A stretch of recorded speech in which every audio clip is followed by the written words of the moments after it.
C'est reparti pour un autre bel épisode du Carnet du Manager Balado. Vous pouvez nous suivre sur toutes les plateformes. On vous invite à le faire également. On est partout, là. YouTube, iHeartRadio, il y a également Spotify, Apple Music. Allez faire votre tour. Donnez-nous vos commentaires, puis une petite note, un 5 étoiles. On n'aille pas ça non plus. On vous remercie de nous suivre. C'est vraiment apprécié. Je vous rappelle que tout ça est possible grâce à nos partenaires que je voudrais absolument saluer maintenant. Entre autres, lepointdevente.com.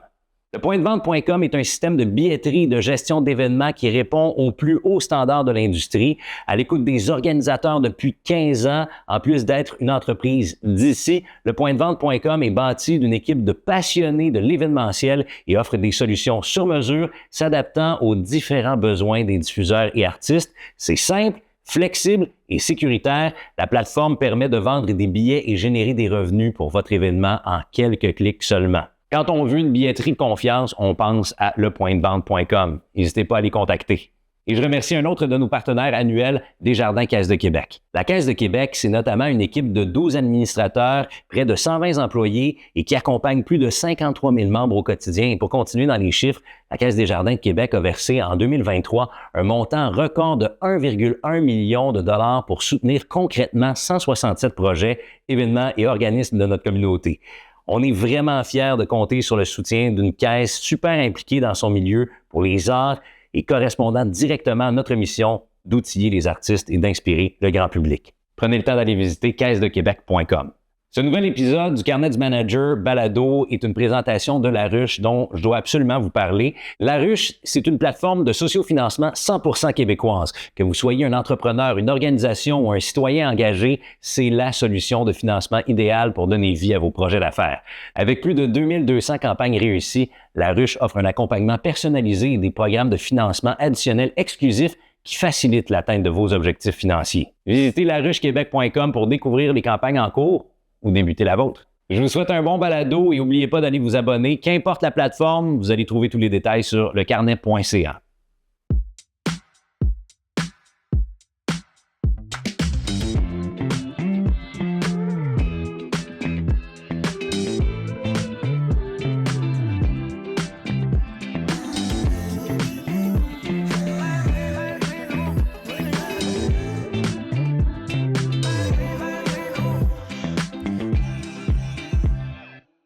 Toujours des belles bottines.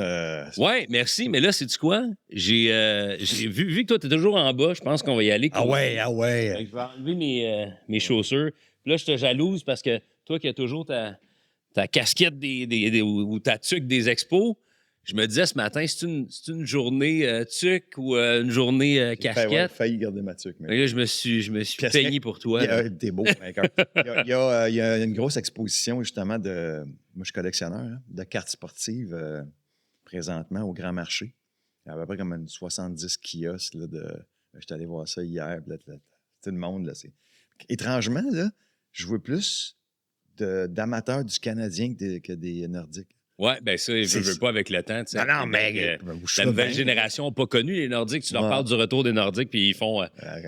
C'est le fun que tu parles du hockey. On voit que tu es un gars sportif, tu es un gars qui a joué au hockey aussi. On va faire le tour un petit peu, justement, de ton parcours, parler de certaines affaires dont tu n'as peut-être jamais parlé dans l'industrie, parce que tu as tout un parcours fascinant. D'abord, on peut te présenter, s'il y a un mot à dire, tu es magicien, mais tu es beaucoup plus que ça. Là, animateur, tu es un peu humoriste aussi, puis ça, c'est une facture qui était propre à toi dans ta carrière. T'es producteur nécessairement, particulièrement beaucoup plus aujourd'hui, encore plus à ton affaire parce que t'es passé au travers certains trucs, puis t'en as pas beaucoup parlé, mais t'as déjà fait faillite également, puis se remettre de ça, c'est pas facile. T'as eu un dernier show, un show... de finale qui finalement n'a pas été ton dernier parce que là, tu es de retour en tournée avec un nouveau spectacle. Ouais. Ça aussi, il y a plein d'explications là-dedans. Je pense que ça a été un tournant de ta vie qui a été challengeant, j'ai l'impression, beaucoup au cours des dernières années, au tournant de la dernière décennie. Fait que, on fait le tour de tout ça. Parfait. On va s'instruire sur Alain Choquette, on va le présenter, hein? Pour ceux et celles, la jeune génération qui ne le connaissent pas. C'est une légende, OK? Vivante, vraiment. Oh, il aime pas ça. Non. Il aime pas ça. Précurseur. J'aime ça. J'aime mieux ça. Ça, c'est le fun. J'aime mieux ça parce que, disons que si on remonte dans les tout débuts, dire à ton père que je vais faire de la magie dans la vie, il va dire non, tu vas aller à l'école. Alors, je suis allé à l'école, mais j'avais toujours mon petit sideline de magie. Il y avait le livre de magie, puis il y avait Magic Tom. Il y avait Magic Tom à l'époque. Avant ça, il y avait Michel le magicien, mais ça, tu n'as pas connu. Ben, écoute, je te confirme que je n'ai pas connu Magic Tom non plus. Là. Ah bon? Monsieur, il est mort en 1990 à 72 ans. Moi, je suis né juste une dizaine d'années avant ça. OK. Moi, je suis un modèle 80. Mais écoute, ouais, on le voyait à la télé dans les émissions de variété à Télémétropole à l'époque, mais il y avait aussi son émission sur le réseau anglophone. Donc, c'était vraiment une inspiration que j'ai rencontrée à quelques reprises, un monsieur charmant et charismatique au maximum. Et bref, donc les études sont arrivées. Après ça, je savais plus trop où aller étudier parce que je voulais être chiro puis le cours se donnait aux États-Unis. Tu vois, je trouve que ça fit. Ça fit avec ta vibe. Écoute, une histoire drôle parce que pour être éligible à envoyer ta demande aux États-Unis, il faut que tu sois accepté par une association québécoise qui va tout d'abord filtrer. Et j'arrive là, je fais mon entrevue, tout ça, mes notes, mes bulletins sont bons. Et là, il me demande, avez-vous une dextérité? Tu sais, parce que, bon, pour ressentir je sais pas moi, les nœuds, ces trucs-là. Là. Alors, je savais qu'on allait me poser cette question-là. J'avais amené un jeu de cartes avec moi. Puis là, je pogne le jeu, je le serre. Avez-vous d'autres questions? Ça va être correct. Alors... tu as été accepté? J'ai été accepté dans 3 universités américaines. Chicago, Atlanta, Miami, sauf que j'avais pas accès aux prêts et bourses parce que mon père gagnait un petit peu trop. C'était très restreint pour les prêts et bourses à l'étranger. Alors, j'ai décidé d'aller travailler à ce moment-là. Je suis allé travailler en hôtellerie et je suis tombé amoureux de ce métier-là. Seb, j'ai tout fait je suis dans un hôtel, j'ai tout fait de la vente aux relations publiques, au ménage, à la cuisine, au bar. Je voulais tout savoir. Je voulais être gestionnaire d'hôtel. C'est drôle, ça, parce que si tu n'avais pas été ce que tu es aujourd'hui, un entertainer multitâche, multitalent, tu m'as déjà dit que tu aurais voulu être soit avocat, soit général. Bien, avocat, ça m'intrigue beaucoup, beaucoup. Toutes les séries sur le droit, les procès, parce que je trouve que plaidoyer, c'est un peu un spectacle. Tu sais, quand moi que j'arrive sur scène, j'ai 1000 personnes, il faut que je les gagne. Ouais. C'est-à-dire que, puis là, s'il faut que je convainc 12 personnes que telle chose, je pense que j'aurais été bon là-dedans. C'est sûr que toute la recherche, puis les arguments, tout ça, il faut les développer, mais la livraison, mettons que ça aurait été mon bout à moi dans l'entreprise. Alors, ça, je ne l'ai pas fait parce que l'hôtellerie, j'aimais ça. J'aimais le tourisme. Tu comptais pas les heures, tu étais tout comme en vacances tout le temps. Donc, j'ai eu mon premier commerce qui était... j'avais une concession de sport nautique qui était rattachée à l'hôtel. Donc, fait que tu étais businessman. À 20 ans. On m'a fait une concession. J'avais mes employés. Je faisais mes demandes de subventions auprès du gouvernement. Quel genre de boss étais-tu à 20 ans? Alors, moi, j'étais cool. Moi. Ben, écoute, je le suis encore parce que mon équipe de production, ça fait 30 ans qu'ils sont avec moi. Okay. Donc, tu sais, mon DT, je les garde parce que j'ai appris beaucoup en entreprise de garder un lien d'appartenance, de développer un esprit familial. La loyauté. Ouais, pour que l'entreprise, face aux employés, c'est comme si c'était leur business à eux, ça leur appartient.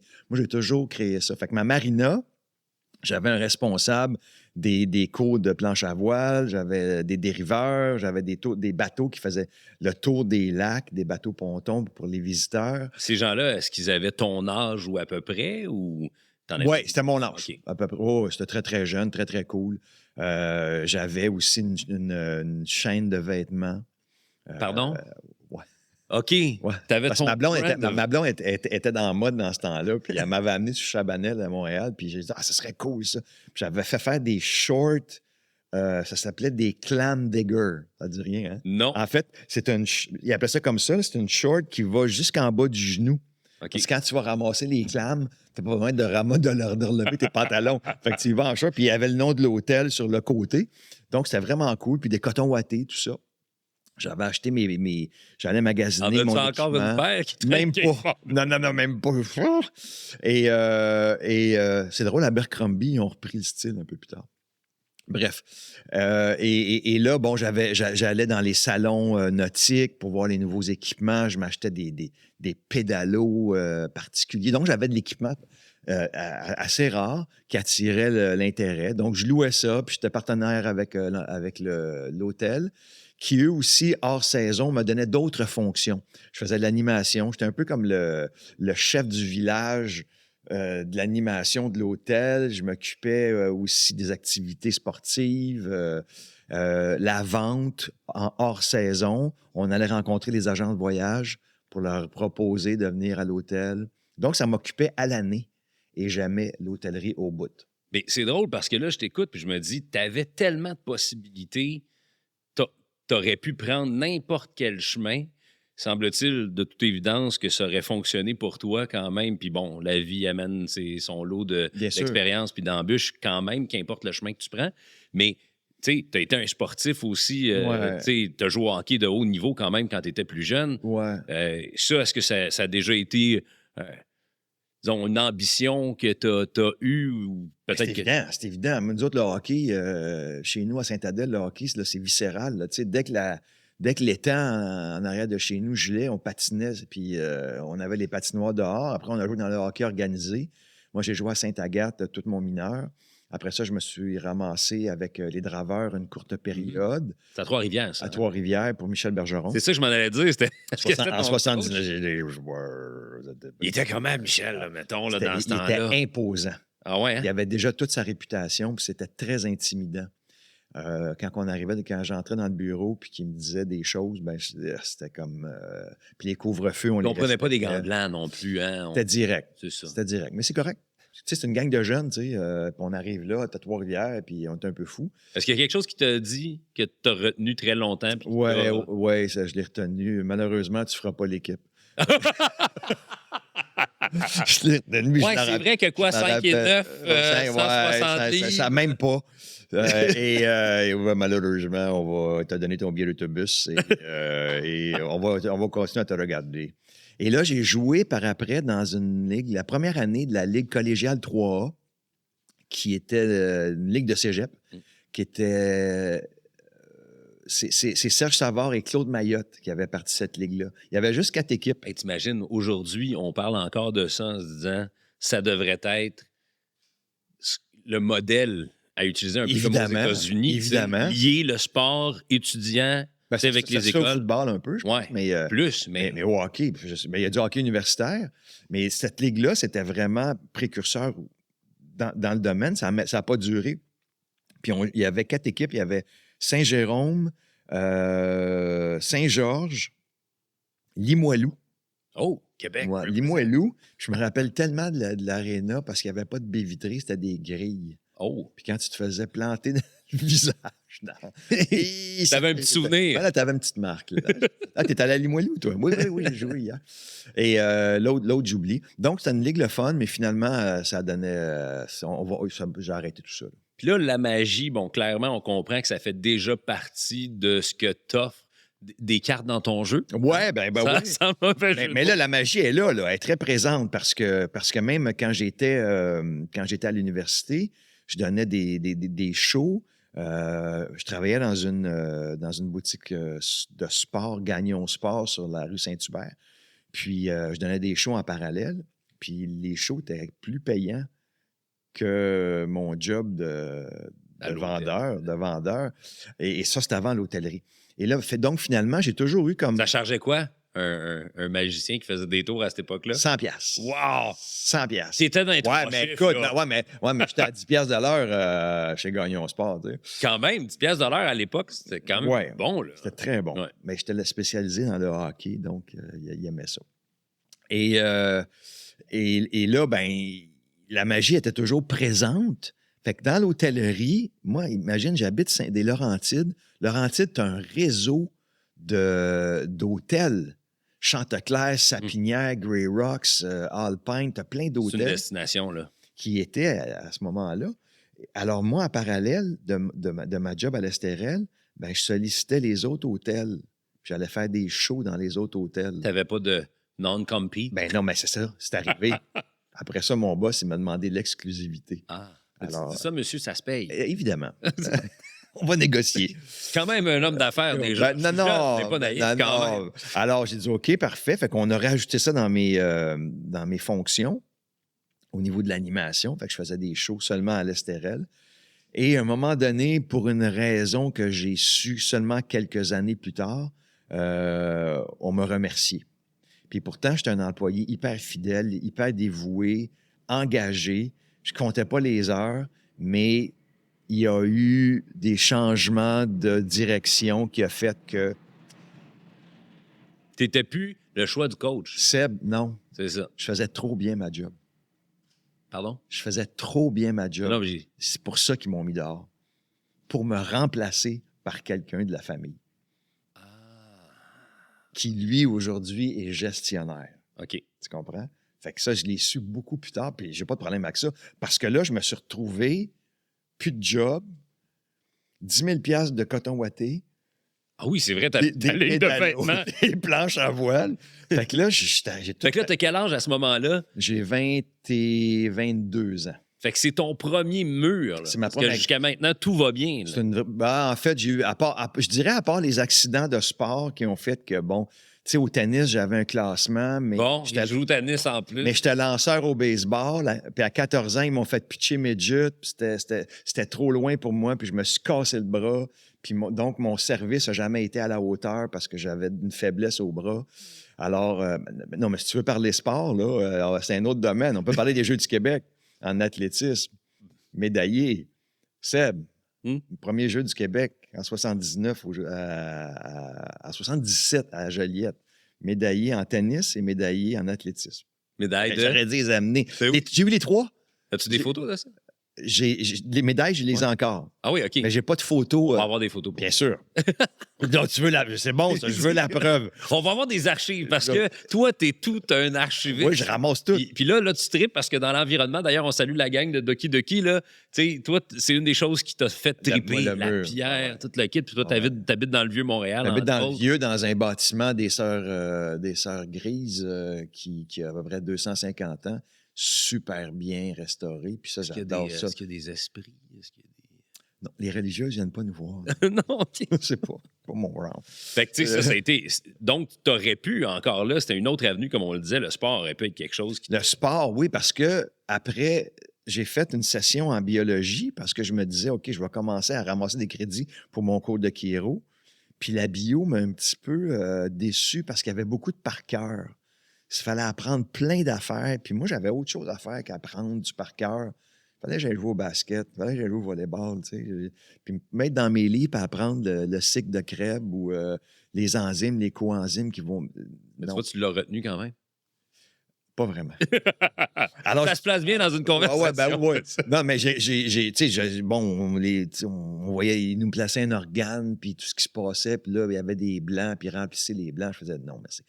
Et là, j'ai fait une demi-session en éducation physique. Et c'est drôle parce que tu rentres en éducation physique, puis ils nous disent en partant, il n'y a pas de job. Je pense que c'est ça qu'ils disent encore. Ben oui. Merci d'être venu en éducation physique, mais by the way, il n'y a pas de job. Puis alors, j'ai fait une demi-session à l'Université de Montréal. Puis là, ben, c'est là que je me suis dit, après l'hôtellerie, quand je me suis fait remercier, qu'est-ce que je fais? Puis moi, j'ai appris très jeune que face à un problème ou une difficulté, au lieu de paniquer, Prends un on pas de s'arrête. recul, regarde. Exactement. Analyse l'image ça, globale. puis laisse pas tes émotions prendre le dessus. Alors là, j'ai arrêté un bout de temps et je me suis dit, qu'est-ce que j'aime, qu'est-ce que je veux faire, qu'est-ce que j'ai envie de faire?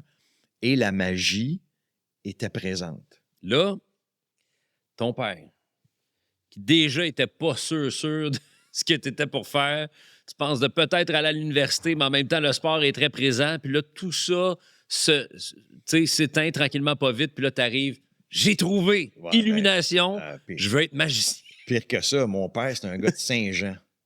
Saint-Jean d'Iberville. Sais-tu Oui, ben oui. Ma grand-mère est enterrée là-bas. Bon, sais-tu qu'est-ce qu'il y a à Saint-Jean? Un cimetière. Entre autres. collège et militaire. Oui, ben oui, ben Alors, oui. lui, mon Il y a père... encore une base, d'ailleurs. Oui, mon père est arrivé avec le contrat tout prêt. J'avais juste à signer en bas. Ça, c'est avant ou après que tu lui dises que tu voulais devenir magicien professionnel? Pas mal en même temps. Non, ça, c'était avant. OK. C'était avant. Et lui, il voulait que j'aille faire mes études dans l'armée. Comme officier. Parce que dans l'armée, tu es payé, tu as un salaire, tu sors de là, tu as un travail. Pour lui, c'était comme... Tu serais retraité aujourd'hui, Puis, là, depuis longtemps, hey, l'armée. ben oui, Ah ouais. oui, c'est sûr, c'est 25 ans. Ouais. Alors, j'ai pogné la chienne. Ah ouais? Oh, Qu'est-ce que tu fais à ce moment-là? Ben moi, j'ai fait d'autres études. J'ai dit, je vais aller à l'université, mais je n'irai pas dans l'armée. Puis il était bien déçu de ça parce que, vu qu'il n'y avait pas un salaire très élevé, il ne se sentait pas capable de nous soutenir au travers de nos études. Puis j'ai dit, inquiète pas, là, on va me débrouiller. Là. J'avais une couple de 100 Pense-y piastres même de geek pas. de cartes. Puis j'ai encore des J'ai des chandails à vendre. Je vais aller vendre mes T-shirts à l'université, moi, être correct. Mais là, il y a un réseau qui existe de ça à ce moment-là, ou comment tu fais pour te faire ta place puis développer... Bon, tu es aux études parallèlement, mais bon, on s'entend que c'est juste pour occuper une partie de ton temps, là. Puis te donner peut-être un plan B, mais développer ton réseau en magie, puis faire en sorte que ça devienne une carrière, puis assez payant pour vivre. Oui, c'est là qu'est le défi. C'est exactement là. Moi, je me suis dit, comment je peux arriver à vendre mes shows? Bon, tout jeune, je faisais des spectacles à Sainte-Adèle, au cinéma, Pine, une salle de 300 places le samedi après les films. Mais c'est pas ça. Alors là, je me suis dit, il faut que je passe à la télé. Pour moi, la solution passait par la télévision. Mais là, c'est sûr que ça existe déjà. Tu le sais, tu as vu des émissions à la télévision. Toi-même, on parlait de Magic Tom tantôt, mais là, comment tu t'embarques dans ce réseau-là? Là? Ben moi, mon émission visée, c'était Ad-Lib à l'époque. Tu étais déjà un fan de Jean-Pierre Coué. Ben, en fait, c'était le show, c'était le talk show qui jouait, qu'on regardait le soir. Puis juste pour mettre les gens en contexte, si vous n'avez pas vu ça, ça existe. Il y a encore d'ailleurs des extraits de toi en ligne sur YouTube, à l'occurrence. C'était un véritable talk show à l'américaine, Ad-Lib. Comme on les connaît un peu aujourd'hui, le house band. Exactement. C'était, sauf pas de monologue du début, parce que Jean-Pierre n'était pas humoriste, quoiqu'il était très drôle. Ouais. Mais c'était vraiment la table, les chaises, un band, un public, mais surtout un animateur très intelligent et très brillant qui menait l'autobus là, comme un maître. Avec du flair aussi. Oui. Et qui connaissait ses dossiers, puis qui savait où il s'en allait, et d'une générosité énorme. Alors, moi, la première fois que j'ai appelé à Ad-Lib, je me suis dit, OK, si je peux passer à Ad-Lib, c'est drôle parce que le désir de faire de la télé, quand je vois des jeunes aujourd'hui, n'est pas la même chose. Moi, c'était plus une envie de vendre des shows et de non pas être reconnu. Tu le voyais comme un outil de promotion. Exactement. Publicitaire d'une certaine manière. Exactement. Marketing. Là. Exactement. Moi, je voulais pas... Être connu, ça ne faisait pas partie d'une valeur qu'on avait. Moi, je voulais faire des shows. Donc, si je passe à la TV, les gens vont me reconnaître et vont m'engager. C'est tout. Je trouve ça intéressant que tu dises ça avant qu'on développe là-dessus, puis cette portion-là du parcours, parce que tu as toujours été quand même très discret dans ta vie personnelle. T'sais, on le sait, on a des bribes d'informations. Veux pas, tu deviens quelqu'un qui est connu, mais tu t'es beaucoup protégé. Fait que d'aller te mettre au devant comme ça, avais-tu une certaine crainte aussi que ça puisse marcher vraiment puis que tu deviennes une star? Là? Non, c'était pas... Non, je te jure, c'était vraiment, vraiment un projet d'affaires. C'était juste ça. Moi, je voulais avoir une petite entreprise où je fais des shows, puis par la promotion de la télé, ça va fonctionner. C'était après combien d'appels? Bon, alors, premier appel. J'appelle la chef recherchiste d'Ad-Lib. Je lui dis, là, on est en 89, OK? Donc, exactement... fait que là, toi, tu as 26, 27 ans. Là. À peu près. Et là, je leur dis, écoutez, je suis magicien, puis j'aimerais ça passer à votre émission. Moment de silence. Alors, évidemment, non, ça ne nous intéresse pas. Parce que moi, ma carrière, on ne passera pas au travers de tout, là, mais c'est une série de non. C'est juste des refus. Puis moi, je n'accepte pas le non. Je me suis bâti. Quand je crois en quelque chose, je fonce jusqu'au maximum. C'est le désir de prouver aux gens qu'ils ont tort? Non, c'est juste que je suis. C'est juste que C'est aussi de la conviction. Moi, tu sais, il y a eu vingtaine d'occasions dans la vie où je me faisais dire non, puis finalement, je faisais non, je vais vous prouver que. Et dans ce cas-là, ça me prenait une apparition. J'en voulais juste une. Mais comment j'aurais pu aller la chercher? Et là, je me suis mis à regarder Adlib, puis à un moment donné, j'ai eu un flash. Je vais te mettre en contexte. Toi, tu as été installé là, puis tu t'es dit, moi, je vais stand-by. Non. Ben oui, mais avant, c'est parce qu'il jouait après le hockey à Télémétropole à l'époque. Fait que ça te scrape un peu l'horaire puis le planning. Eux autres sont direct de 10 à 11. Donc, si le match finit à 10h20, là, il y a un invité qui vont retourner chez eux. C'est pas cool. Fait que moi, je vais me proposer comme un invité tampon. Et s'il me passe, il me passe. S'il me passe pas de problème. Alors là, je les appelle. J'ai dit, j'ai une solution à un de vos problèmes. Il faisait 1 million de codes d'écoute tous les soirs. Elle me dit, bon, on n'a pas beaucoup de problèmes. 1 million de codes d'écoute tous les soirs. C'est énorme. On ne se souvient pas la dernière fois qu'il y a quelqu'un qui a réussi à faire ça ici au Québec. Tu sais, la population du Québec était 6 millions, là. Tu sais, on est 6 millions, il faut se parler, tu te rappelles-tu à l'époque? Là? Oui. Alors, là, imagine, t'enlèves les enfants, t'enlèves ceux qui suivent pas la télé. Tu sais, c'est 1 million. Et là, j'appelle Mme Diane qui me dit on n'a pas de problème, mais je dis oui, après le hockey, vous savez, vous connaissez pas la durée de votre émission. J'ai dit, je peux être une solution. Et là, je suis allé chercher un intérêt quelconque. Là, elle m'a dit oui. J'ai dit, parfait, laissez-moi aller vous rencontrer. On t'attend. Le lendemain, j'ai pris l'auto, je suis descendu à Montréal. Avec ton paquet de cartes? Plus que ça. Ton chapeau, la baguette, avec le lapin. Mon lapin, le chien, le tigre. Et là, je leur ai fait une démonstration, puis on dit, hey, c'est correct, on va t'essayer. Jeudi prochain. À qui t'as fait la démonstration? À tout le bureau. Donc Jean-Pierre n'était pas là. Non, Jean-Pierre décidait rien. Il y avait Jean Guimond qui était le réalisateur, il y avait les recherchistes qui étaient là. Fait que là, je les ai installés, puis je leur ai fait un 5-10 minutes pour les convaincre, puis ils l'ont vécu. Fait qu'ils ont dit, OK, parfait, on le laissait. Donc... Tu te sens comment, là, à ce moment-là? Parce que là, toi, tu vas t'asseoir dans... Ben, là, moi, j'ai une semaine pour me préparer, parce que là, ça va être jeudi dans l'autre semaine, après le hockey. Fait que là, j'arrive là, mon numéro est prêt, puis j'ai mon concept, table, invité, Jean-Pierre Dunbar. Tu sais que ça fit avec les caméras, les prises de vue. Non, mais attends, tu vas trop vite. Tu vas trop vite. Parce que là, justement, le match est en retard, donc l'émission commence plus tard. Et là, les invités, moi, j'ai écrit un show en fonction des invités. Fait que je souhaite juste que les invités, ils soient drôles puis qu'ils embarquent. Tu sais, quand on a juste une chance de faire bonne première impression, là, c'est là. T'imagines la perfection, là, tu sais, t'imagines tout est pensé d'avance puis t'as une idée de ce que ça va. Ah oui, je sais où je m'en vais. Puis, tu sais, j'espère juste que ça soit du monde drôle.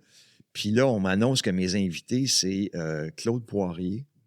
Oh, quand même, Monsieur Bonheur. Oui, et les Sœurs Lévesque. Ça, je suis moins familier, les Sœurs Lévesque. Ah, les Valises Rouges. Oh, t'es bien jeune, toi. C'est 2 sœurs. Désolé. Hein? C'est 2 sœurs du Saguenay qui sont. Ben, c'est une histoire classique du patrimoine québécois. Là. On va googler. C'est 2 sœurs du Saguenay qui reviennent avec des valises et sont remplies de drogue.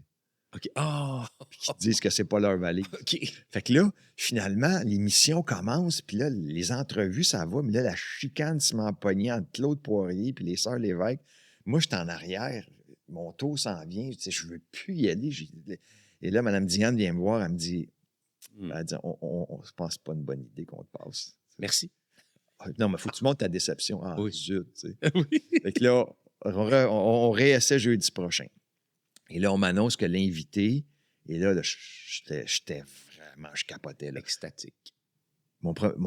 ma première télé avec mon premier invité, c'était mon chanteur préféré dans le temps. En plus. Michel Louvain. Pantoute! Non. Ah, Julien Clerc. Julien Clerc. Quand même, hein? Ah oui. Fait que là, je fais mon numéro et ça a été vraiment cool. Jean-Pierre a adoré ça. Et finalement, ils m'ont gardé pendant 8 ans et j'ai jamais manqué une semaine. 8 ans? Ouais, j'ai fait 8 ans.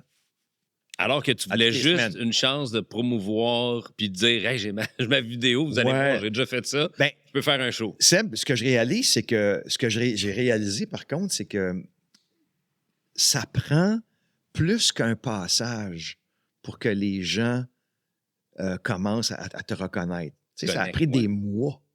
Tu sais, c'est pour ça que Toi, est-ce que la formule, c'était toujours la même? Toujours la même. Moi, j'ai ma table. Moi, on m'appelle le vendredi, on me dit tes invités la semaine prochaine, c'est ça, ça, ça, ça.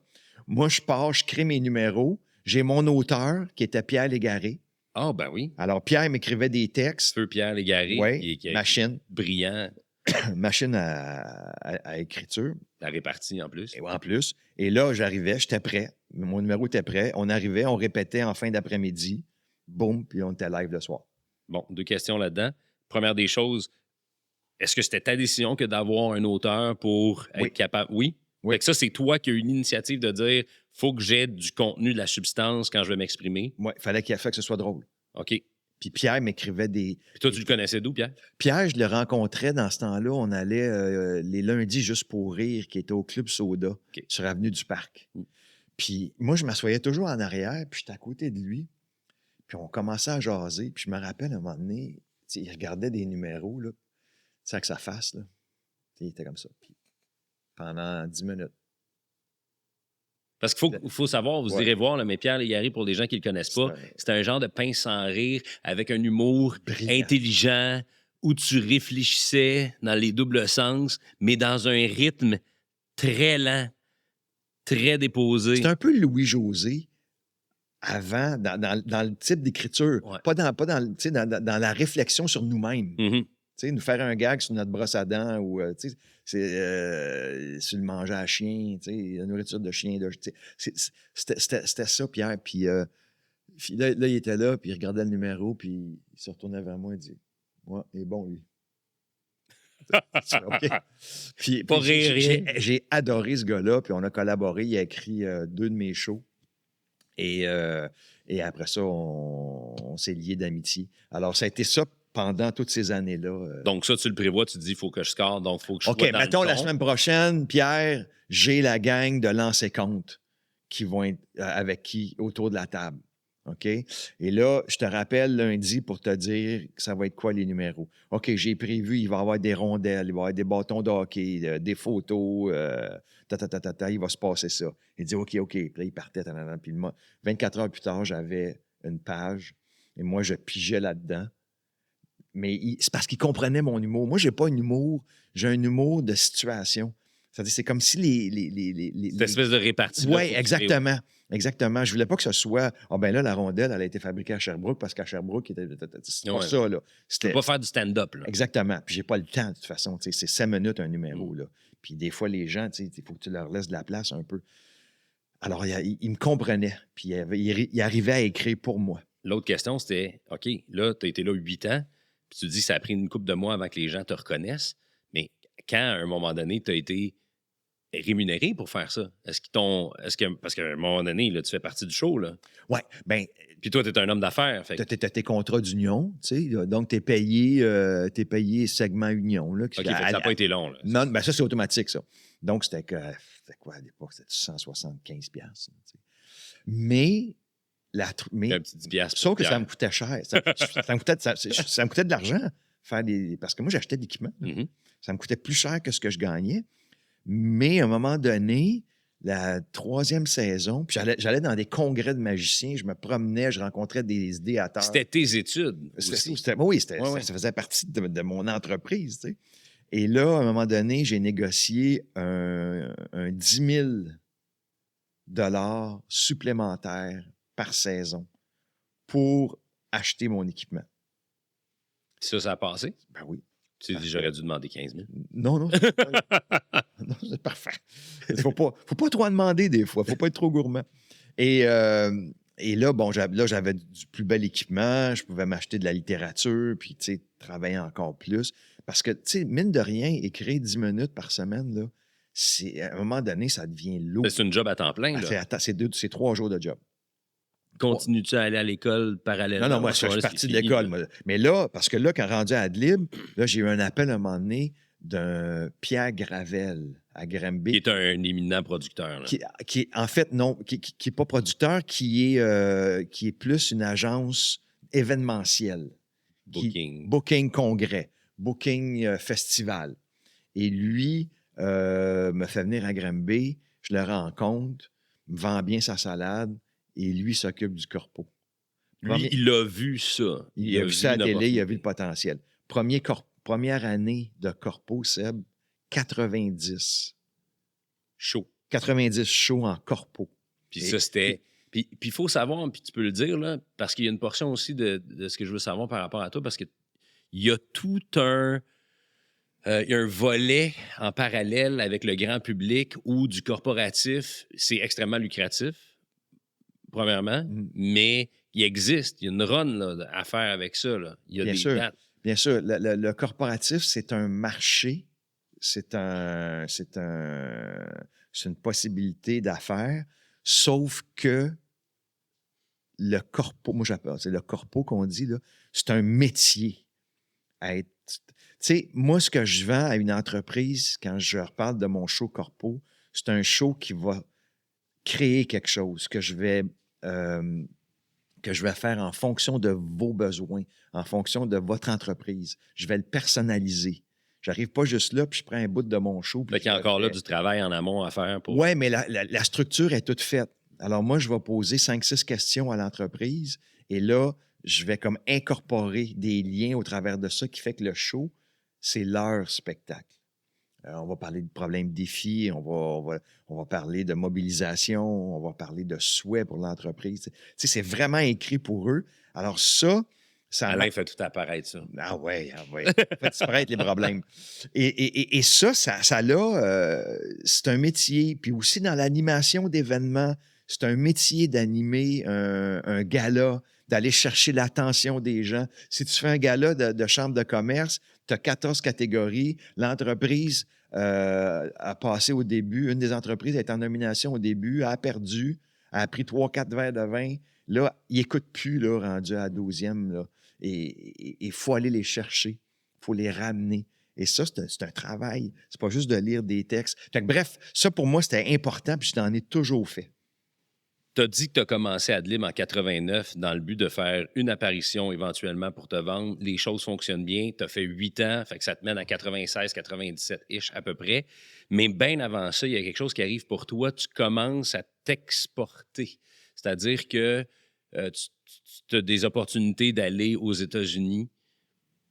Alors que, puis ça, c'est intéressant aussi parce que souvent, le parcours d'un artiste québécois, qu'importe sa forme, c'est souvent de développer le marché européen, la France, à l'occurrence, qui est arrivé beaucoup plus tard pour toi dans ton parcours. Les États-Unis, c'est arrivé beaucoup plus rapidement. Milieu des années 90, tu étais déjà là-bas. Toi, est-ce que c'était dans ton plan d'aller faire ton tour là-bas? Déjà, de toute façon, tu avais des vues là-dessus parce qu'un peu plus jeune, tu aurais pu aller à l'université. Oui, mais mon père était très, très American. T'sais, chez nous, la musique qu'on écoutait, il a travaillé à New York. Puis, c'était très, très crooner chez nous. American Dream. Tommy Dorsey, Glenn Miller, Frank Sinatra, c'était la musique qui jouait chez nous. Puis mon père me parlait beaucoup des États-Unis, puis on écoutait la télé américaine et j'ai appris mon anglais. Donc, j'avais toujours cette idée-là derrière Et aujourd'hui, tu chantes encore des chansons de Frank Sinatra au karaoké. Régulièrement. D'ailleurs, ce soir, si tu peux me suggérer une place, ça serait apprécié. Ah oui, mais c'est parce que là, moi, j'en ai une à te proposer. On est allé faire un tour là, la semaine passée, la gang ici. C'est le Chic Dauphin, ici, dans Saint-Roch. Ouais? Ouais, écoute, si tu veux une expérience sociale, OK. Moi, je suis avec toi, là, on y va. On se paye la game Canada-US, puis on va faire... Ouais, sauf que j'étais en Beauce ce soir. C'est vrai, dans le spectacle. Mais, écoute, je chanterai pendant mon show en pensant à toi. Et là, donc, j'ai ça en arrière de la tête. Pierre Gravel m'amène rencontrer un producteur, un vrai producteur, Avanti, Jean-Claude L'Espérance, qui produisait à l'époque Rock Voisine, Lara Fabian, Stéphane Rousseau, Brou, c'était comme le producteur. On fait une entente ensemble, bâtit une équipe autour de moi, et avec metteur en scène, technicien, auteur, qui était Jean-Pierre Plante, Bertrand Petit, mon metteur en scène, qui était le metteur en scène de C'est une grosse équipe, là. Là, c'est une grosse affaire. Et là, Pression? Est-ce que tu sens une pression? Tu te dis là... non, je trippe, là. Ah oui, OK. Parce qu'on me donne les moyens d'amener ma créativité plus loin. Donc, ta confiance est toujours là. Y a pas de tu sais problème. qu'il n'y en aura pas de problème. Là. Il n'y a pas de problème. Et mine de rien, j'ai fait beaucoup de shows. J'ai fait mes classes. J'ai commencé dans des petits endroits, puis des plus gros congrès, puis des petits théâtres, tout ça. Donc, j'étais comme prêt. Et là, on écrit le show. Le show, on l'écrit en 92-93. Il sort été 93. On passe l'été à Sherbrooke. Sens-tu que tu es attendu à ce moment-là? Écoute, j'ai fait 30 soirs à Sherbrooke dans un été. OK, quand même. Ouais. Fait qu'il y avait un buzz, là, il y avait une effervescence. Là. Ça faisait longtemps que j'étais à la télé, tu sais. Ouais. Fait que, la télé, je te dis, Seb, c'était la patente. Puis oui, j'avais... écoute, juste pour te dire, le premier show, première apparition, a fait 400 000 billets. OK? Dans ce temps-là. Puis là, je te dis pas ça avec prétention. Là. Je te dis ça parce que c'est une réalité du temps. Non, puis on va le dire, là. Alain Choquette, aujourd'hui, c'est 2 millions de billets vendus de spectacles. T'es un des 3 seuls artistes québécois à avoir obtenu une résidence à Vegas. C'est extraordinaire, là. Ben, merci. Moi, je le raconte comme un cheminement d'affaires. Ouais. Et donc, là, je reçois je travaille avec un monsieur en magie qui est un monsieur de Sillery, qui est avocat. Québec. Il y a des ressources à Québec. Il y a tout ici. Je passais mes week-ends ici pour créer la magie, qui lui était lobbyiste à Ottawa pour Brian Mulroney, qui s'appelle Gary Wallet, qui était un génie de la magie. Alors, on est devenus hyper proches. Et lui a laissé le droit pour devenir consultant pour David Copperfield.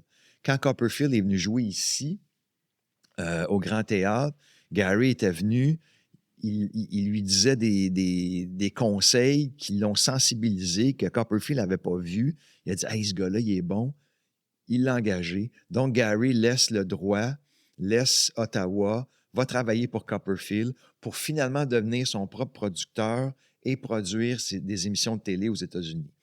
Alors là, je passe sur la première émission qui s'appelle World's Greatest Magic. J'en parle dans mon show. Et c'est vu par 25 millions d'Américains. Hey, 25 millions NBC un samedi soir. On était 8 magiciens dans cette émission-là, un show de 2 heures. Et là, je fais un numéro. Et là, il y a un producteur de spectacle là-bas qui me voit, qui dit « J'aime ça. » On s'entend ensemble. Et là, lui, il m'amène à Atlantic City. C'est le petit Vegas. C'est le petit Vegas, mais moi, j'aime ça. Mais c'est juste Palace quand même. Oui. Alors, on va faire 6 mois à Atlantic City. Mais là, c'est pas ton show. C'est mon show. C'est ton show à toi, là? C'est le show, première apparition, qu'on a un peu remodelé à l'américaine. Et là, s'appelle? Grand Illusion. OK. Et là, ce qui est intéressant, c'est que, puis ça, c'est notre force, les Québécois, là, c'est que les Américains sont venus voir le show au Québec. Puis moi, j'avais une finale avec le Fantôme de l'Opéra, puis tout un tableau super, super impressionnant. Et là, il me dit, on n'est pas convaincus de la finale. Peux-tu nous trouver une idée qui fait qu'on va pouvoir promouvoir le show sans parler de toi? Ça, c'est le numéro. Ça, c'est le numéro. C'est le numéro. Ça a parti de toute l'affaire.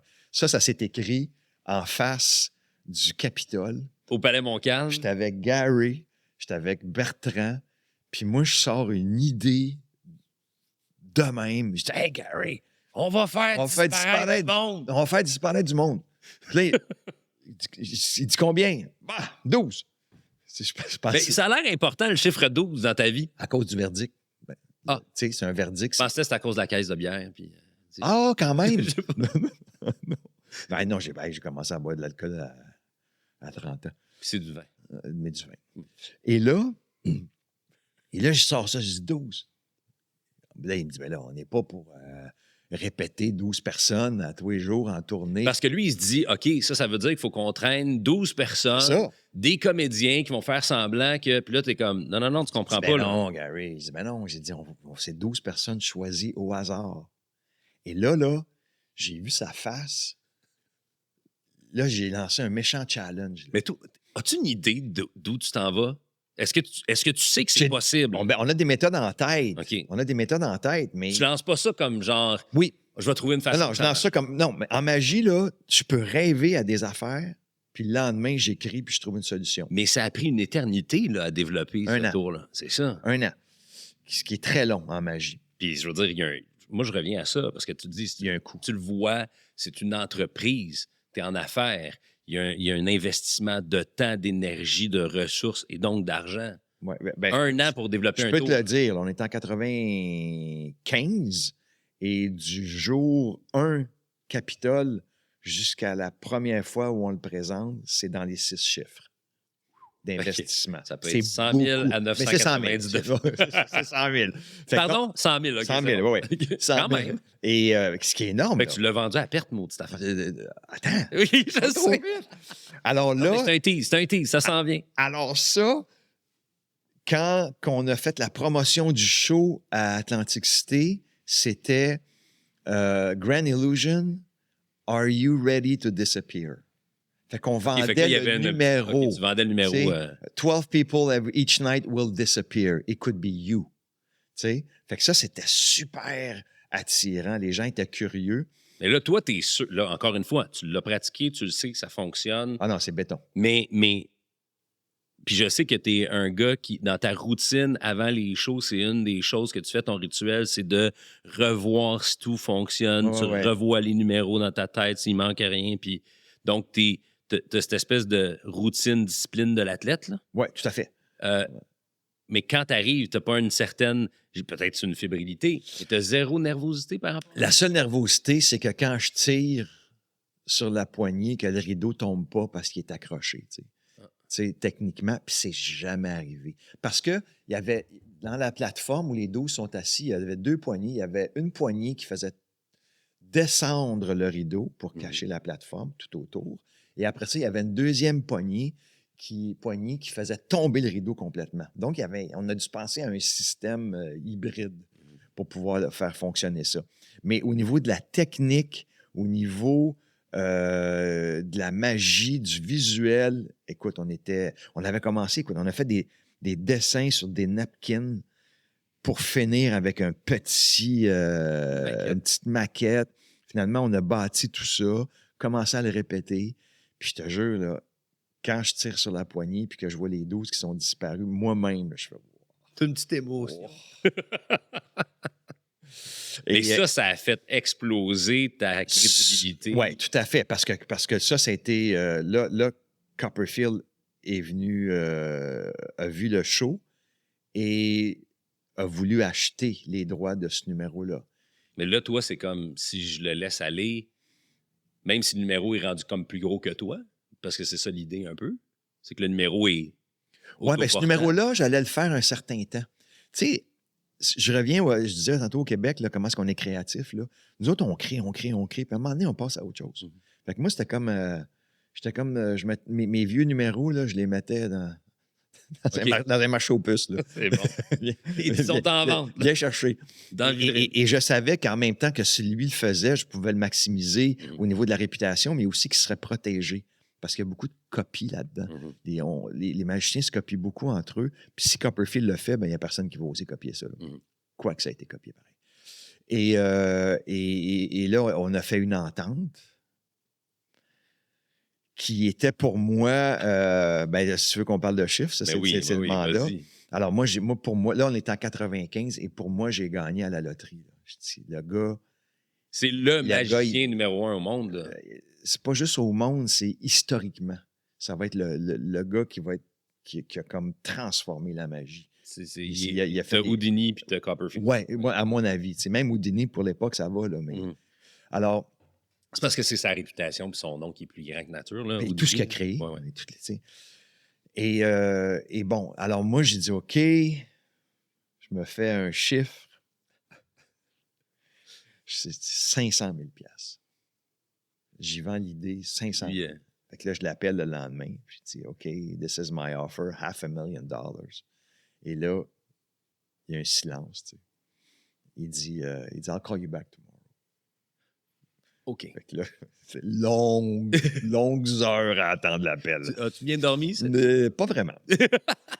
et là, finalement, il me rappelle, il dit, I can't pay that. Il dit, ce que je peux payer, je vais payer un prix qui fait que si jamais un jour je rachète d'autres idées, je ne serai pas pris pour de la surenchère. Tu sais. Mm-hmm. Fait que j'ai compris l'idée, puis il m'offre 25 000. Ouais, c'est ça. Puis en même temps... tu vas avoir une grosse maison. Attends, là, tu vas avoir une petite voiture. Il n'y a pas juste ça, là. Oui, tout à fait. Que tu craignes. Et là, parce qu'en même temps, moi, j'analyse tout ça, là. Tu sais, c'est ma réputation, c'est ma crédibilité par rapport que Copperfield finit son show avec mon numéro. Tu sais, comment j'analyse ça? Et comment je peux maximiser ça? Alors là, tu as tout le thinking d'homme d'affaires qui arrive, là, puis qui me dit... Fait que toi, tu t'assois avec ta gang. Qui a un flash. Puis lui, il m'avait complimenté sur le show. J'ai dit, OK, tu vas me faire une cassette de toi qui dit ce que tu me dis l'autre jour, ce que tu penses de moi. Fait que là, il dit, OK. Fait que j'accepte le montant. Là, je reçois une semaine plus tard une belle boîte. Une belle boîte. Oui, parce qu'on envoyait des cassettes. Des cassettes. VHS. Même pas une bêta de VHS. Et une belle boîte. À l'intérieur de ça, il y a... top de la technologie. Oui, il y a une cassette VHS Sony qui dit que je suis un top. Fait que moi, j'avais ça dans mon bureau. Mais c'est tout, là. Fait que tu acceptes le 25 000 US, la cassette. C'est ça. Puis il part avec ça. Moi, par contre... Mais j'étais cave. Oui, parce que t'aurais pu négocier autrement en tant qu'homme d'affaires. On a déjà jasé de ça. Ouais, mais... T'aurais pu juste demander un petit montant par spectacle. Si j'avais demandé 100$ par show, le gars, il l'a fait pendant 12 ans, 500 fois par année. Fait que, tu sais, j'ai pas calculé, là. Là, on est rendu à 500 000. 12 fois 5 fois 500. Ah, 12 fois? 12 ans, 500 fois par année. 12 ans, 500 fois par année? Oui, il faisait 3 shows par soir, lui. Tabarouette, t'aurais fait, c'est quoi, 3 millions? Je sais pas, mais tu sais... 6 millions? Tu sais, quand tu dis... 6 millions? Tu dis, David, moi, te charger 100$ du show, tu sais. Oh, anytime. Puis... Parce que là, il y a genre 500 personnes dans la salle, je sais pas trop. C'est ça. Mais là... C'est un billet. Ben, oui, exactement. Donne-moi les recettes d'un billet, and we're good. Tu sais, aujourd'hui, là, je serais venu en tapis volant te voir. et là, mais j'ai toujours le rêve américain. Ouais. Et là, Las Vegas, pour moi... Puis cette cassette-là, sa véritable valeur... Ben c'est ça. Là, à un moment donné, à Vegas, ils vont ouvrir un casino qui va s'appeler Paris-Las Vegas. OK? Là-bas, la strip, tu as tous les casinos, ils ont des thèmes, New York, New York. Fait que finalement, tu vas la voir, la tour Eiffel. Là. Oui, monsieur. On va tout avoir d'un coup. Et là, ils vont bâtir un théâtre. Le thème, c'est la France, tout ça. Fait que j'appelle les producteurs, le directeur du casino. Je dis, hi, my name is Alain Choquette. I'm a magician. Il dit, yes. Je dis, I have an idea for your theater. Puis là, j'y explique le show. Il dit, oh, interesting. Il dit, do you have a video? Yeah, sure. Oui. VHS cassette. Sony envoie ça là-bas. Et là, dès qu'il y a eu ça, il m'a rappelé une semaine après. Il dit, we are interesting to meet you. Et là, je descends là-bas et je leur fais un genre de showcase à 3 personnes que j'appelais les Pacino, là, parce que c'était comme un peu la mafia. Là. Ils sont 3 devant moi. Et là, je fais le show. Et après ça, je les rencontre dans le bureau. Je leur donne plus de détails au niveau de comment je vois les décors. Moi, j'avais un numéro, entre autres, où ma partenaire de scène faisait un numéro de corde espagnole. Elle descendait. C'est moi qui manipule la corde. Puis là, elle descend dans une boîte. Puis là, elle disparaît là-dedans, tu sais. Fait qu'au lieu d'avoir qu'elle arrive tout simplement du plafond, on va avoir la tour Eiffel. Puis c'est comme si elle était attachée après la tour Eiffel. Tu sais, c'était tous des concepts comme ça. Il y avait, à un moment donné, je faisais un numéro dans un café. C'est du cirque, là, un peu. En fait, c'est de la mise en scène qui adaptée au casino. Ils ont adoré ça. Fait qu'on a fait l'entente et on a bâti le show. Puis on s'est ramassé à être sur la strip. Combien de dates t'as fait? J'ai fait 5 ans. 5 ans. Mais des contrats de différentes périodes. Puis là, entre ça, tu fais d'autres choses parce que là, on comprend que tu es aussi un entertainer. Tu es quelqu'un d'hyper divertissant, tu as la répartie, tu as le côté un peu humoristique que tu as établi qui fait un peu aussi ta signature. Aujourd'hui, beaucoup ont tenté de reproduire ça sans nécessairement avoir cette même aisance ou ce même naturel que toi t'as. Fait que ça, c'est une facture. Tu es au top là, à ce moment-là. Tu es un des artistes québécois les plus, je veux dire, au plus haut niveau, là. Mais dans une carrière, il y a des chemins, là. Ouais. Il y a des murs, il y a des obstacles. Ah oui, mais... Pourquoi ça vient te... Non, mais c'est parce que tu me dis que tu es au top. C'est drôle parce que la seule fois dans ma vie où j'ai eu une nomination dans un gala, c'était... Il m'avait mis dans le show d'humour puis dans Révélation de l'année. Puis j'étais contre... c'était Jean-Marc qui avait gagné en humour. Jean-Marc Parent. Puis les révélations à la disque, ça avait été Zébulon. Je ne veux pas oublier. Mais quand même. Fait que c'était que t'es au top, mais t'es pas... Oui, mais sauf que t'appartiens à aucune véritable catégorie. C'est comme... Je n'ai jamais eu d'autres nominations depuis en passant. Oui, mais je veux dire, est-ce qu'il y a des prix pour ce que tu fais? Pour clown magique. Le clown de l'année, mesdames et messieurs. Fabricant de ballons. Mais c'est ça pareil, que tu le veuilles. Puis je sais, là, c'est en toute modestie, mais je veux dire, t'es à un niveau là, stratosphérique par rapport à ce que d'autres font. Là, je capote solide. Là, oui. Là. Parce que là, quand je sors, je sors de mon théâtre, là, puis que je vois ma face sur la marquise, sur la strip, là, c'est comme mon père était fier. Oui, c'est ce que je me dis. Pour moi, c'est un accomplissement. Je l'ai pensé. Puis Vegas, c'était le fun dans ce temps-là. C'était pas aussi gros que c'est aujourd'hui. C'était comme... Tu pouvais marcher, le trottoir n'était pas bondé, il n'y avait pas de pollution, pas d'heure de pointe. Puis nous, on restait un petit peu à l'extérieur de la ville, le golf, la température. Vraiment, là, je vivais un trip. Là. Puis en plus, je peux te partager vraiment une aparté très prétentieuse. Vas-y. Très prétentieuse. C'est très rare que ça arrive que Alain Choquette est prétentieux. Non, mais on va le prendre. C'est parce que, tu sais, je te dis comment c'était le fun. Là. C'est que là, je reçois une offre pour animer une émission de télé à l'Auto-Québec qui s'appelle La Lampe Magique. Oui. OK? Et nous, on a une super belle relation avec l'Auto-Québec parce que nous, on fait nos shows au Casino de Montréal. Donc, tu sais, c'est des gens des blocs de 100 représentations. Donc, et ils m'offrent ça, puis je veux le faire. Seb, on tourne La Lampe Magique le dimanche. On fait 2 émissions. OK? Ça, c'est le projet. Et moi, je suis en show à Las Vegas le samedi et le dimanche. Ah, OK. Qu'est-ce qu'on fait? Bien, si je me rappelle de ton CV, tu as accepté de faire La Lampe Magique. Ouais. Ouais. Qu'est-ce qui a fait que tu as décidé de frotter ce bibelot-là à la place? Ça, c'est sans prétention. Là. C'est qu'après le show, le samedi, embarque dans l'auto, va à l'aéroport, un avion qui nous attend, prend l'avion, descend à Montréal, enregistre les 2 shows, reprend l'avion, retourne à Vegas, on fait le show le dimanche soir. Faut pas qu'il se passe rien. Malade. On arrivait super tight. Super tight. Ma blonde était là à l'époque, elle disait au technicien, elle dit, bon, on va couper mon gazon, je reviens demain. C'était ça, là. Puis là, tu dis, ça, c'est la vraie vie de rockstar. Non, c'était épuisant. Mais c'est sûr. C'était épuisant. Mais, ça, c'est à cause du stress, là.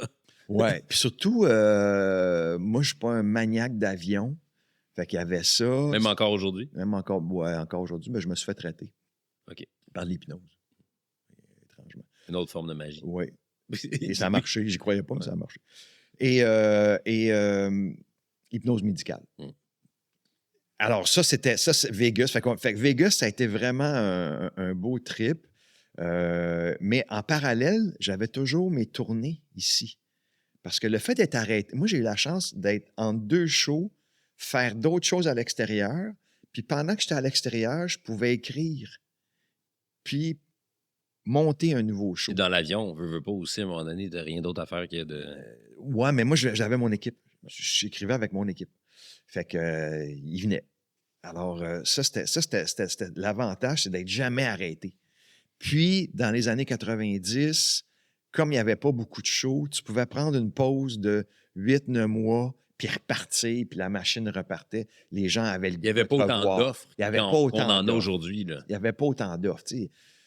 On avait peut-être une quinzaine de shows là, qui tournaient. Là, alors, tu pouvais facilement faire tourner la roue. Tu savais que tu avais une... Puis moi, j'avais une entente avec le casino qui, eux, me garantissaient déjà X dizaines de représentations. Donc, quand tu sais combien tu vas dépenser puis tu sais comment il va rentrer, c'est très avantageux. Aujourd'hui, on est très à risque. Mm-hmm. Tu vas à Montréal, tu loues ton théâtre, tu fais ta pub, tu vas vendre tes billets, peut-être aller à la perte, mais ça marchait autrement. Là. Mais là, il y a un essoufflement aussi qui peut arriver, toi, à un moment donné, physiquement, mais il y a une surexposition aussi d'une certaine manière. Ça fait beaucoup de choses. Qu'est-ce qui fait en sorte qu'à un moment donné, j'imagine que toi, tu as besoin d'une pause, tu as besoin de prendre un break, que là, tu n'es plus la saveur, mettons, du mois où c'est pas aussi hot. Pourtant, tu es au sommet, tu es à Vegas, tu es en show ici, tu es à la télé. Tranquillement, pas vite, il y a la France qui se développe aussi. Bien, c'est le fait d'avoir fait plein de choses en parallèle, d'avoir animé la radio, d'avoir animé la télé. Ça fait que ça te garde toujours présent, tout le temps, tout le temps. La surexposition, je pense qu'elle est dangereuse. Elle est dangereuse aujourd'hui parce que je l'y vais à la TV, m'en en voir un autre. Mais pourtant, ça existe toujours. Ouais, mais c'est drôle, j'ai jamais vraiment discuté de ce phénomène-là, mais moi, j'ai pas ressenti ça. Parce que on était capable de s'effacer complètement, puis de pouvoir revenir. Ta valeur restait. C'était ça le secret. Le secret, c'était pas atteinte, là. Non, c'est ça. C'était de s'effacer pendant une période. Moi, je partais, j'allais à l'étranger, puis je revenais. Et là, je pouvais repartir la machine. Fait que tu étais toujours actif, mais il y avait des moments de pause de Québec, dans différents territoires. On n'était pas là, complètement effacé. Puis quand j'animais la radio le matin, Morning Show, que j'ai fait, puis que tout mon respect pour ce que vous faites, vous levez le matin, tu l'as fait, toi, Morning Man? J'ai fait un peu du Morning Man. Je suis plus dans des cases de jour. Là, ouais, mais c'est très, très exigeant. Alors ça me permettait vraiment, ça m'a permis de durer. Et le défi, aujourd'hui, quand je rencontre des jeunes qui commencent, si tu avais un conseil à me donner, ce serait quoi? C'est de faire le plus longtemps possible ce que tu aimes. C'est beau d'avoir un succès instantané, mais ça se peut que ce soit éphémère. Donc, essaie de trouver une façon que tu vas être là longtemps. Et c'est ça le défi, parce que les carrières sont courtes. On me disait, en ce temps-là, 12 ans, c'est énorme. Si tu fais 10-12 ans, bravo. Puis là, toi, tu es là après plus de 35 ans aujourd'hui. 35, ouais. Tu l'as mentionné tantôt, c'est le fun parce que tu avais une sécurité. Tu savais combien tu avais de dépenses, mais tu savais surtout combien il y avait de revenus, puis tout ça, ça se balançait dans le positif. L'autre chose qui vient avec ça, c'est que tu parles beaucoup de ton équipe. Tu avais une équipe. Il y a beaucoup de gens qui dépendent de ce que tu fais, de ce que tu offres. Donc, il faut que tu fasses confiance à des gens, puis tu peux pas toujours micro-gérer ce que chaque personne fait, parce qu'à un moment donné, tu n'y arriveras plus, il y a 24 heures dans une journée. Il t'est arrivé à un certain moment donné dans ta carrière où là, ça s'est envolé en fumée. 2 fois plutôt qu'une, mais une fois au sens propre et une fois au sens figuré. Ouais. Mais il y a eu, on en a parlé au début, une faillite. La faillite n'était pas personnelle. C'était pas moi qui avais fait faillite, c'était mon producteur. Donc, Mais ton moi- côté affaires était organisé. Moi, perso, je me suis toujours protégé. Même à ce jour, je me protège. Mais mon producteur fait faillite Avanti. Et moi, j'étais en coproduction. Donc, ma production associée à eux est en faillite. Alors là, je me retrouve devant un syndic. On est en quelle année à peu près, là, juste pour donner? 2001. OK. 2000-2001. Et là, moi, je me retrouve devant le syndic qui, eux, possèdent ma production. Mais ce que j'ai en banque, j'ai une entente de 100 shows qui s'en vient au Casino Montréal. Alors, j'ai ça. Alors, moi, je fais une entente avec tous mes fournisseurs. Location d'équipements techniques, transport, les auteurs, tout ça. Et je réussis à les négocier individuellement pour qu'ils rembarquent dans mon aventure. Je rachète la production parce que la production était dans un camion. Là, je vais t'apprendre quelque chose. Si tu déménages, OK? Ouais. Avec une compagnie de location, tes fauteuils, ton fourneau est dans le camion, tu fais faillite, tu n'es pas capable de les payer. Ça leur appartient. Yes. Alors, nous, l'équipement est dans un camion.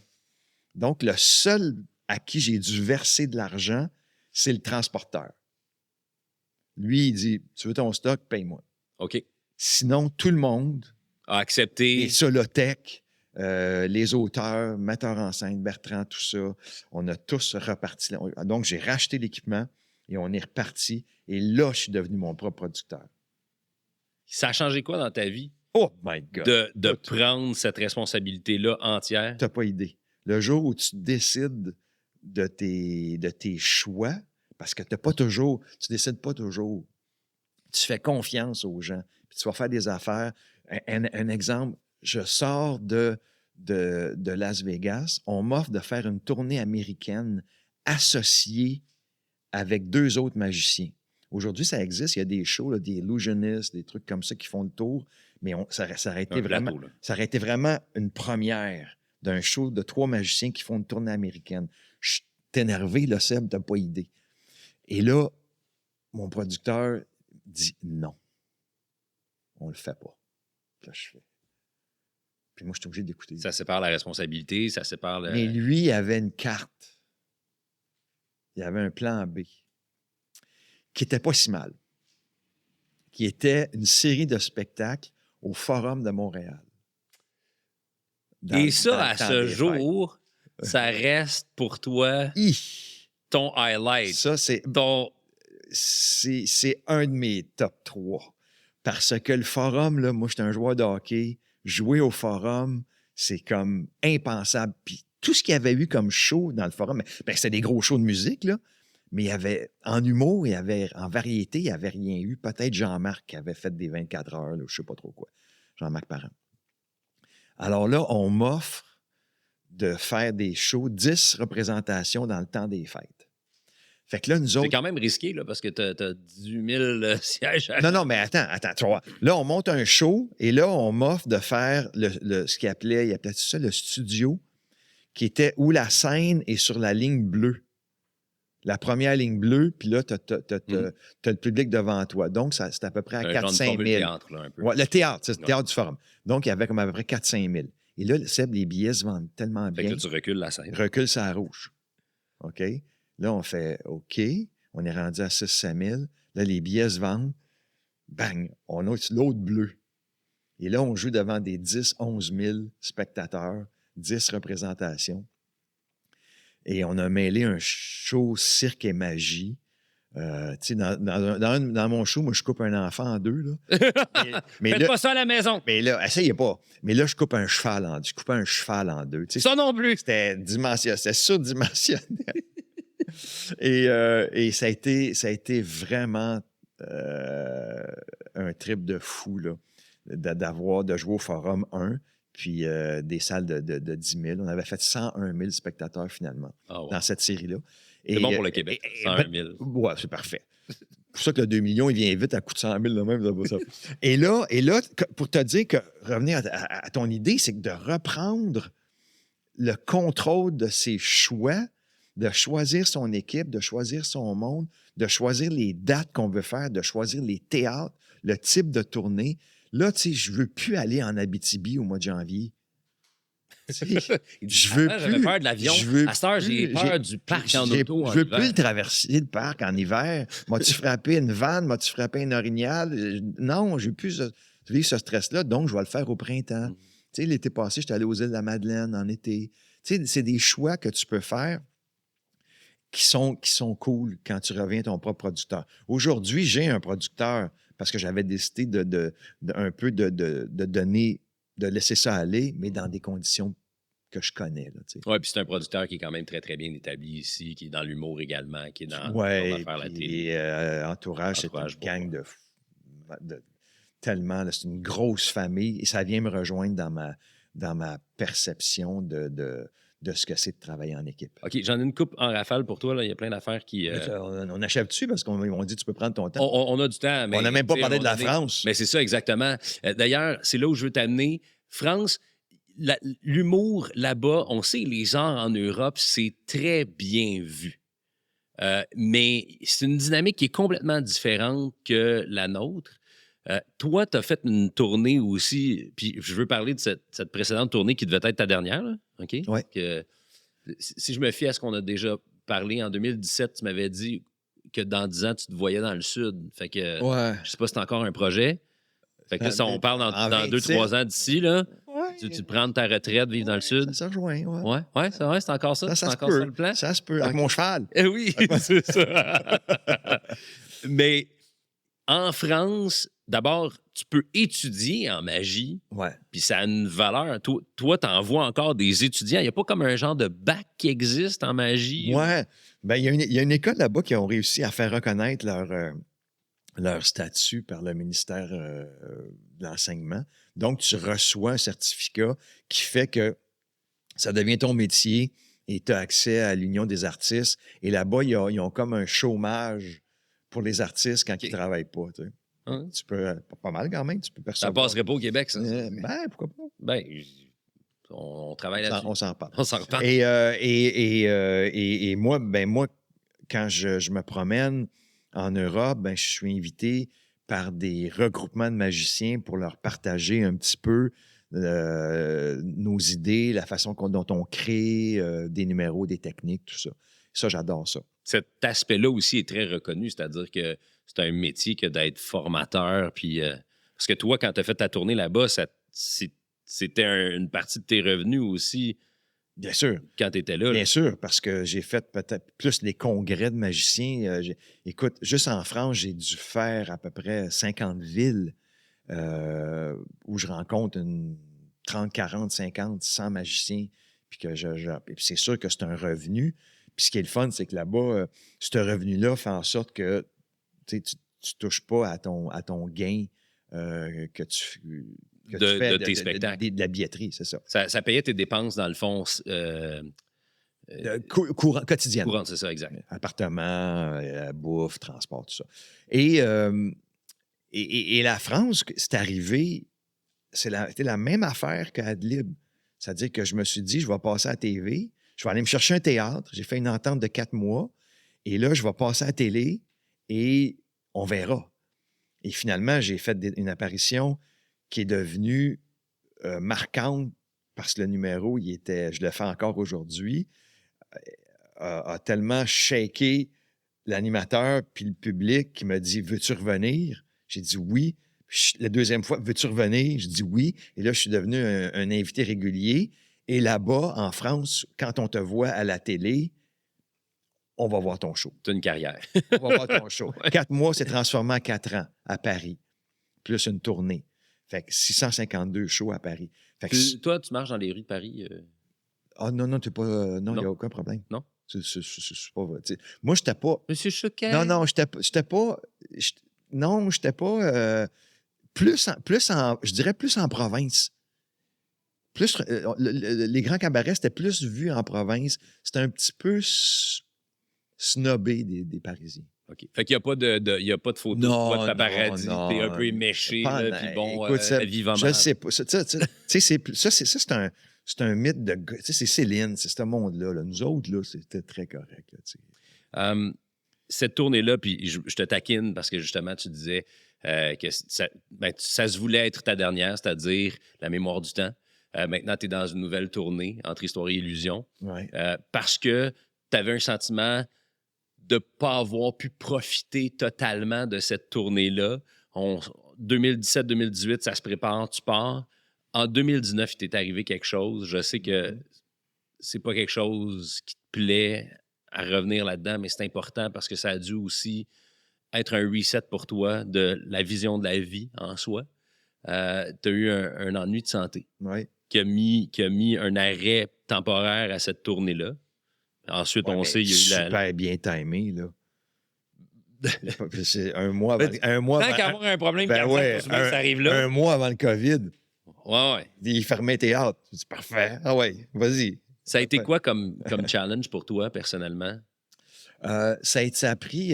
ça, c'est... dans tous les défis que j'ai vécus, ça a été tu sais, j'en parle parce que, aussi, moi, je suis pas là pour me plaindre dans la vie, tu sais, mais je veux sensibiliser les gens qui, peut-être, ont le même problème que moi puis qui ne le savent pas. Donc, si vous avez des antécédents cardiaques, allez vous faire surveiller. Même si moi, j'étais dans le gym tous les jours, puis je suis encore dans le gym tous les jours. T'es quelqu'un d'extrêmement J'ai marché pour venir ici, tu sais. Alors, ce choc-là a été pour moi très difficile d'acceptation. Ça a été tough parce que je me rappelle quand le chirurgien m'a proposé la chirurgie puis qu'il m'a parlé du problème que j'avais, tout ça, j'ai dit, quand est-ce que vous pensez que je vais être remis sur pied? Dans 2 mois. Dans 2 mois, tu vas recommencer, tu sais. Ça a pris 2 ans.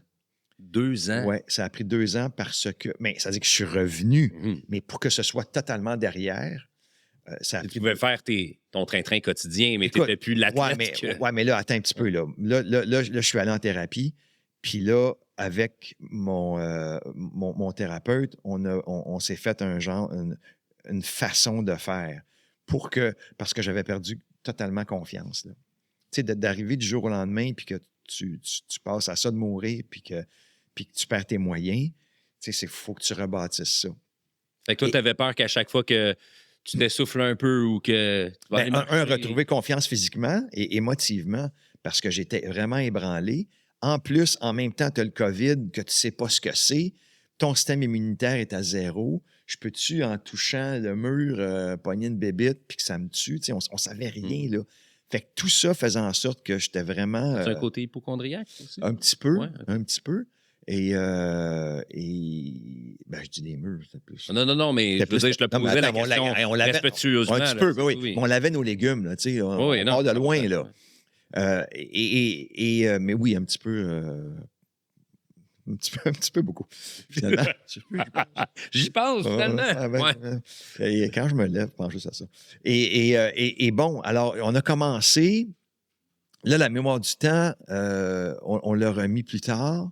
Et là, j'ai commencé à faire des petites prestations devant 20 personnes, 50 personnes, 100 personnes, juste pour essayer de refaire la confiance. Et j'ai fait un 10 minutes dans un gala de PA Méthode pour la télé. Et là, c'était la première fois que je me retrouvais devant 1000. Et là, je suis sorti de là. Je suis tombé dans les bras de mon producteur. Là. Seb, je braillais. Là. Je m'étais vidé complètement émotivement. Puis j'ai fait, OK, j'ai réussi. Puis là, il y a le COVID au travers de ça. Le monde a des masques. C'est pas cool. Oui, ça venait chercher des émotions qu'on ne pensait pas avoir. La peur, la crainte. Vas-tu réussir? Tout ça. Et là, on repart tranquillement à la tournée. Bang, on arrête. COVID encore. On repart. Le monde a des masques. Quand ils montent sur scène, je ne peux pas leur serrer la main. Donc, ça a été vraiment... Puis quand tu t'es retrouvé en France avec ça, il y a eu les gilets jaunes, je pense. Bon, bien, la France, on a parti le show en France. Ça va super bien. C'est parti. Le bouche-à-oreille est parti. Et là, gilets jaunes... le pays est arrêté, donc on arrête le show, on revient.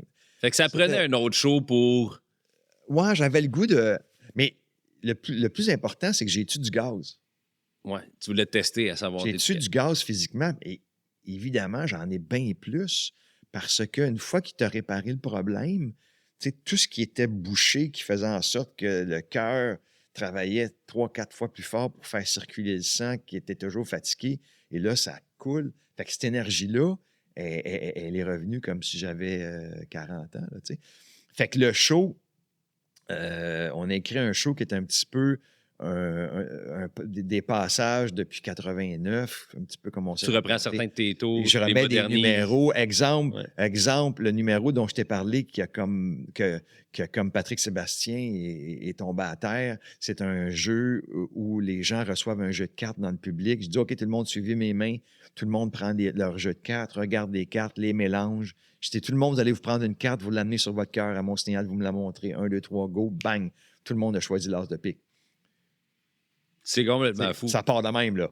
T'sais? Fait que ça, c'est des Mais là, les gens ne gardent pas le jeu de cartes parce qu'il faut que ça serve à un moment donné. C'est-à-dire, ils ne le gardent pas parce que je ne veux pas acheter 1000 jeux par soir. Là. C'est ça. Mais ils manipulent, là. Ouais, dans l'autre show, tu déchirais des photos, en tout cas. Ouais, mais ça coûte moins cher. Ça coûte moins cher. Hey, mais pour vrai, c'est le fun de te voir là encore aujourd'hui. Puis dans cette. Je pense que tu approches la vie aussi avec. Tu mords dedans autant qu'avant, sinon plus peut-être. Ouais. Est-ce que tu entrevois une fin, parce qu'on on en a parlé, là, le Sud, tout le kit. Est-ce que ça prend sa retraite, Non, un homme comme toi? Là? En fait, Seb, moi, c'est sûr que la tournée, à un moment donné, je vais arrêter ça parce que c'est se coucher tard, puis c'est les distances, puis c'est ça qui physiquement est plus demandant. Comme, moi, j'aime ça être en équilibre, ça vient complètement. Ce soir, je vais manquer à la game de hockey. Mais l'événementiel va rester là. Les entreprises vont rester là. Les conférences vont rester là. Tu vas choisir. J'aime ça. Tu sais, ça peut être autant... Je peux donner des conférences autant pour des gestionnaires d'entreprise que pour des étudiants dans une école. Tu sais, c'est mon petit message que moi, les petites difficultés que j'ai vécues, puis que j'ai rebondi, puis que j'ai monté, puis surtout que j'ai réalisé des rêves. Puis si ça peut stimuler des gens à réaliser leur propre envie, ben tant mieux. Là. Tu sais, ça va être ça qui va être mon petit mandat que je me donne. Puis profiter, puis venir te voir, puis voyager un petit peu. Là, puis tu n'auras plus besoin de te faire dire non par les médias qui disent que ça prend des jeunes et dynamiques. Ben, les médias, ça, c'est une autre histoire. Les médias, je suis content que tu m'invites. Je suis peut-être ton plus vieux, là. Bruno? Ah, ouais, Bruno, il a plus de cheveux gris que moi. Mais, penses-tu? Il y a plus de cheveux que moi. Oui, c'est ça. Ils sont blancs. Mais non, mais c'est sûr que, tu sais, si demain matin, je disais, OK, j'ai besoin de la télé, tu sais, exemple, pour faire la promotion de mon show, là, tu sais, on ne me prendra pas pour faire des grosses télés. Tu sais, les gros shows, tout le monde en parle. Là, sérieusement, là, tout le monde en parle. Là. Ça prend Alain. Non, mais... Non, pour vrai. C'est juste que probablement que pour eux autres, je ne fit pas dans ce qu'ils recherchent à titre d'invité. Puis ça fait trop longtemps que je suis là. Peut-être que pour eux, j'ai rien à dire. Tu sais, je peux comprendre ça. Je sais pas, moi, on a fait 1h20 quelques, puis... T'as-tu encore un auteur? Puis on pourrait, hein, mais... Ouais. Non, effectivement. Tu sais, puis... alors, je dois trouver d'autres moyens. Puis souvent, le web est une solution, mais moi, je crois au contact humain. Moi, je vais appeler un président d'entreprise. Je vais lui dire, c'est quoi vos besoins cette année? Avez-vous besoin de ça? Pensez-vous que je pourrais... Tu sais, là-dedans, des organisateurs d'événements, voici ce que je vous propose. Fait que ça, pour moi, cette démarche-là et revient à la source de ma petite fibre de vendeur à louer mes pédalos. Tu sais, on ne sait jamais les petites choses qu'on fait jeunes qui vont nous servir plus tard. Les petits gestes qu'on va poser, ce qu'on va recevoir. Donc, ça me sert maintenant. Alain, pour vrai, depuis la première fois que je t'ai rencontré, j'ai toujours senti cette authenticité-là en toi, cette humanité-là. T'es vrai, c'est jamais phony, t'es sincèrement une charmante personne, un gars de cœur. Je me sens privilégié que d'avoir ce contact-là avec toi. Je te remercie de t'être prêté au jeu, mon gars. Seb, merci. Puis tu es le seul Seb avec qui on se met en chaussettes. Alain Choquette, merci énormément. Merci tout le monde, merci. Hey, on lui a même pas fait faire de tour en plus. On ne l'a pas exploité. Cet épisode du Carnet du Manager Balado était une présentation de La Ruche. Visitez laruchequebec.com.